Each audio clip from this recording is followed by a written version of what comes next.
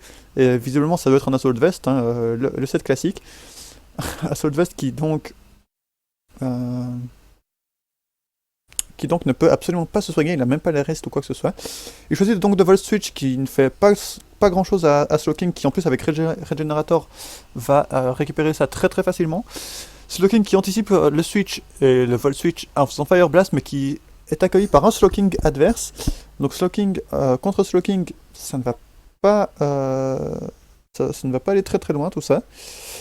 Le Fire Blast qui n'a rien fait au Slowking d'Exiline, donc on a de nouveau un man game ici. Si l'un des deux est Calm Mind, il va probablement setup ici, mais je doute qu'on ait du Calm Mind, c'est quand même assez rare chez Slowking. Le switch est une possibilité, maintenant reste à voir sur quoi, parce que le problème ici... Ouh, c'est un Nasty Plot Slowking, Nasty Plot, ça c'est très intéressant par contre. Et pendant que Slowking continue d'éviter les scales, donc visiblement Exiline entraîne très très bien ses Pokémon, puisqu'ils évitent tous les brûlures jusqu'à présent. Noguchi choisit donc de switcher sur son Karchakroc pour se manger 2 Psyshock qui l'achèvent, tout simplement, c'est tout, il n'aura rien fait, à part poser les rocks.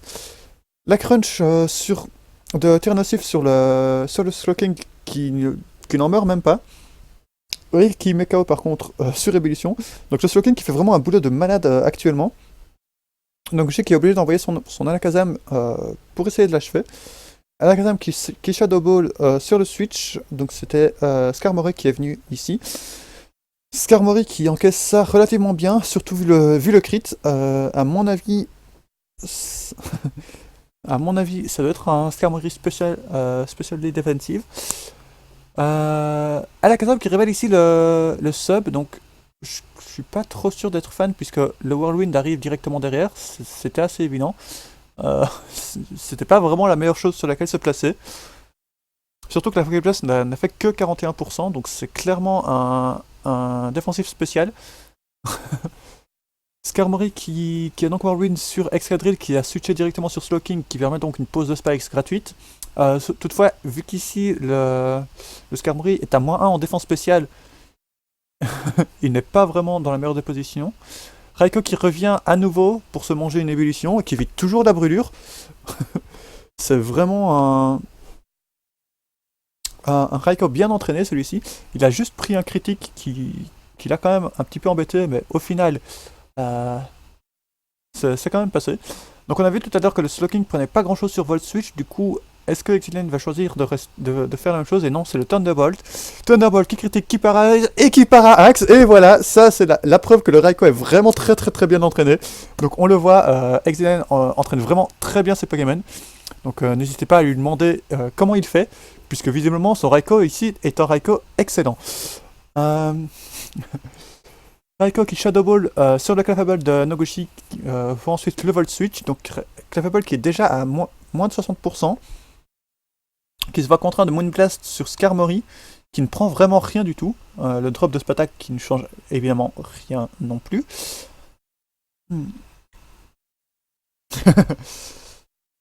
Du coup, le axe du côté de Noguchi est vraiment très très faible. Par contre, il s'en prend plein la figure par Exiline. Exiline qui choisit de taunt avec son Skarmory. Taunt le Clefable, c'était évidemment une très bonne solution pour lui, mais sur le Excadrill, ça ne changeait pas forcément grand chose. Mais ça permet de nouveau un safe switch sur Slowking. Alors Slowking qui va de nouveau, comme d'habitude, je suppose, et non, il va de nouveau para-axe. Donc le Raiko qui fait le job ici, il fait le job, c'est vraiment un très très bon Raiko. Je ne sais pas comment Exiline l'a entraîné, mais visiblement il doit avoir beaucoup de V en chance. Raiko qui est vraiment décisif dans ce match puisqu'il a réussi à faire énormément de choses. Il devrait déjà être KO depuis un bon moment. Alors pourquoi no spin? Je me suis posé la même question de Disney. Il a certainement anticipé quelque chose, mais quoi, c'est vraiment difficile à dire. Le Excadrill qui revient à nouveau ici, alors sur le Raiko qui va enfin mourir. Sur un Rapid Spin pour bien lui mettre le seum. mais il en aura profité pour balancer une Shadow Ball pour permettre de briser le ballon, ce qui va donc laisser Itran venir. Alors vu comme il est là, bon, il y a des grandes chances. Soit c'est un Scarf, soit c'est un bluff de Scarf, mais il n'a pas vraiment de raison de bluff le Scarf, vu qu'il a un Hippowdon de son côté. Euh, du coup, je suppose qu'on va avoir un switch sur Slowking, ce que Glenn pourrait de nouveau anticiper, comme on l'a vu le faire depuis tout à l'heure. Euh, alors. C'est très intéressant ici ce switching de Hitran parce que c'est la preuve que qu'il tente quelque chose en tout cas. Voilà, c'était un Scarf, un obvious Scarf que Nogoshi a choisi de sacrifier son ex-quadrille. Honnêtement, je suis pas sûr de ce play, hein. Franchement, un switch sur Slowking était a priori, à mon avis, la meilleure solution, même si Slowking est déjà à 63%. C'était Slowking ou Clefable, le problème c'est que les deux sont assez bas en vie, donc c'était vraiment pas évident pour lui. Le Slowking qui arrive à paralyser tout de même le Altaria sur une T-Wave, donc c'est du bon pour lui. Euh, mais voilà, la Dragon Dance qui arrive. Dragon Dance qui arrive, mais qui se mange quand même un Moonblast dans les dents de la part de Clefable, qui lui fait quand même bien mal, mine de rien. Mais il n'y a pas de refresh ni de façade du côté d'Altaria, du coup, il devient totalement inutile ici. Bon, ça va probablement. Ah, voilà. Et le para-axe qui aide assez bien ici Nogoshi, même si la situation est vraiment très très difficile pour lui. Je vois assez mal comment il pourrait s'en sortir, même si Clefable me semble être quand même dans une situation assez intéressante. S'il arrive à se défaire du Hitran qu'il a vu qu'il était Scarf, je pense qu'il peut avoir une petite chance. Ça dépend de ce qu'il joue dessus. Mais effectivement, un Last Man Clefable pourrait faire le job si c'est un CM. Hmm. Donc le Hitran qui revient ici, évidemment, ça c'est évident. Euh, on va donc probablement assister à un switching de Slowking. Euh, hmm. ça, ça devient intéressant parce que ici Noguchi a encore une petite chance, mais ça dépend du set qu'il joue. Du coup, sans plus, sans savoir, ça va être compliqué. On a vu pour l'instant que Softboiled et Moonblast et on sait qu'il joue Leftovers. Alors on a probablement vu si c'était un CM ou pas. Un MG ou pas, pardon. Euh, Mais j'ai dû le rater. Euh, hmm. Non, il a pas l'air d'être venu. Est-ce qu'il est venu sur les Spikes? J'ai l'impression qu'il était venu tout à l'heure sur les Spikes, mais... oui, ici. Ici et... Ok. Donc oui, c'est effectivement un Magic Guard, donc pas un Unaware. Ce qui est très bon pour lui, parce que si c'est un Magic Guard... Ah fou, oui, il avait South Void en plus. Évidemment. S'il joue South Void, il ne peut être que Magic Guard. Pendant que j'ai l'impression qu'il est tout à fait possible que mon internet a planté.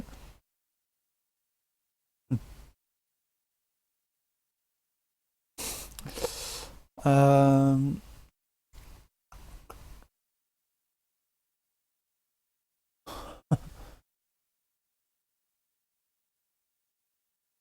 Alors, on va faire un lag test, hein, bien entendu. Voilà, le lag test qui ne va absolument pas fonctionner. C'est pas grave, on va continuer à parler du match alors pendant ce temps. Donc, on se retrouve donc dans une situation où Clefable pourrait réussir à sweep s'il se retrouve en dernier, parce que s'il se retrouve en dernier, il ne peut plus faire Whirlwind par. Ah, il ne peut plus faire Whirlwind par Skarmory. Euh, Ah, voilà, le match qui continue. Donc le Slowking qui revient pour gérer le Slowking pendant que tout arrive d'un coup. Slowking qui se reset up. mais qui s'en va directement. Alakazam qui méga évolue pour une Shadow Ball sur le Hippowdon. Pouf, qui meurt directement sur un Psychic derrière. C'était très très violent ce coup-ci. Mais le Hitran qui revient ensuite et qui Flash Cannon sur le Slowking. Flash Cannon qui ne lui fait donc évidemment rien.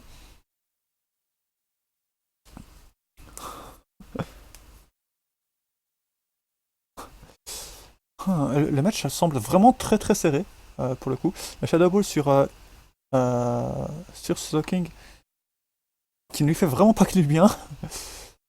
Hitran qui arrive en jeu du coup et qui mange le Shadow Ball de nouveau. Et c'est encore un retour de Slowking qui le wall vraiment totalement. Mais Slowking qui se fait parallaxe ici, alors qu'il aurait eu le chaos sur Hitran. Mais au final, c'est pas trop grave. La double para par contre est plus embêtante ici. Surtout que le Slowking pourrait de nouveau setup. Alors, à mon avis, il ne va pas setup. Ouh, il side shock et il le tient. Le fait qu'il le tienne ici est vraiment important. C'est vraiment important parce que ça veut dire qu'il peut attaquer à nouveau.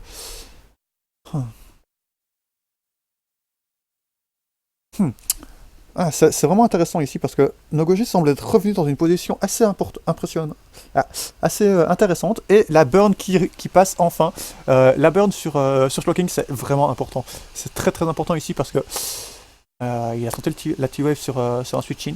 La burn est vraiment importante ici parce que ça veut dire que ça va lui permettre d'affaiblir le Slowking adverse.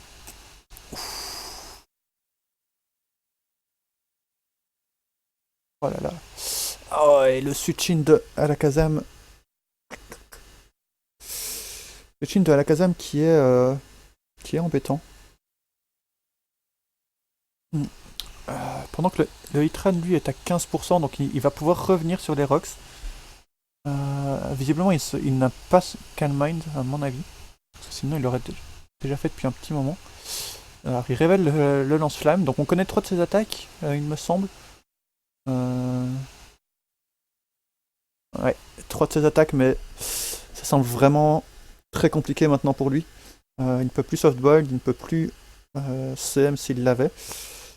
Alors pas de burn sur le flamethrower, malheureusement pour lui. D'accord, il avait bien Calm Mind, donc ça a été révélé.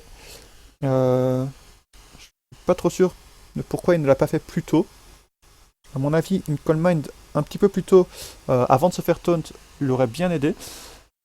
Oh, mais il parvient ici à burn le Skarmory sur un flamethrower. Du coup, c'est ça devient compliqué pour Exilin, qui est quand même dans une position assez intéressante depuis le sacrifice de Alakazam. Alakazam qui menaçait très très fort son équipe, mais qui, une fois qu'il est parti, lui laisse pas mal le champ libre. Noguchi ici qui n'ose pas tenter les flamethrowers de peur du switch-in sur Hitran, mais honnêtement, c'est probablement ce qu'il a de mieux à faire. Ici, il a déjà montré à son adversaire que il arrivait à prédire les. Enfin, il avait tendance à prédire des switch-in, donc Exilin ne devrait pas trop en faire. Et voilà, le Skarmory qui meurt ici, ce qui permet donc un switch-in de Slowking pour switch back sur Hitran, qui se mange le Moonblast dans les dents et qui est mort. Et donc c'est un Last Mon Slowking qui va affronter les 2 Pokémon de Noguchi. Honnêtement, ça va être compliqué. Ça va être compliqué parce que le Slowking de Exilian peut se placer avec Nasty Plot. Et en fait... Et du coup, Noguchi peut tenter de stall sa burn. Honnêtement, il aurait dû rester avec la faible et directement l'attaquer.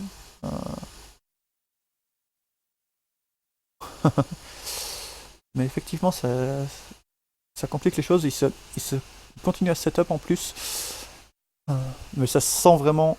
Ça sent mauvais pour lui. Surtout qu'il doit y avoir un slack-off qui va venir sous peu. Le critique qui ne change bien entendu rien du tout. Noguchi qui se retrouve ici dans une position assez délicate. Même plus que délicate. Psyshock qui est tenu. Ouf. Et la burn... Oh oui, il n'y avait pas de slack off du côté de Exiline. Oh, mais par contre, ah, tout va se jouer à ce tour-ci. Tout se joue ici. Le Clefable ne devrait pas tenir à plus 6.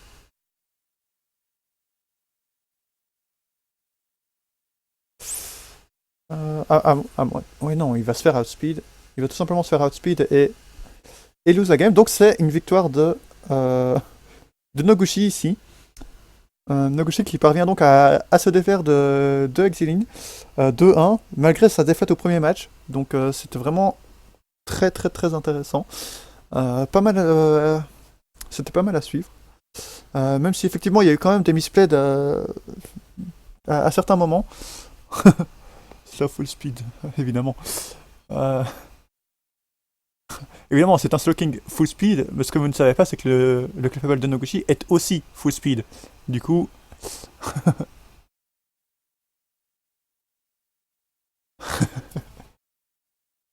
Noguchi a quand même gagné, bien entendu.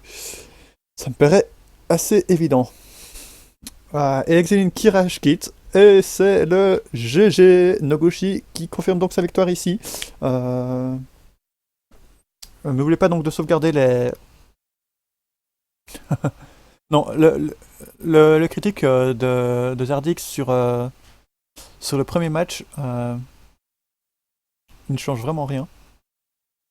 Le critique, ça n'a rien changé, c'était pas du tout ça qui était important. Ce qui était important, c'était le fait de ne pas se faire poison par Sludge Pump, ce qui n'est pas arrivé, et donc du coup, euh, ça n'a rien changé.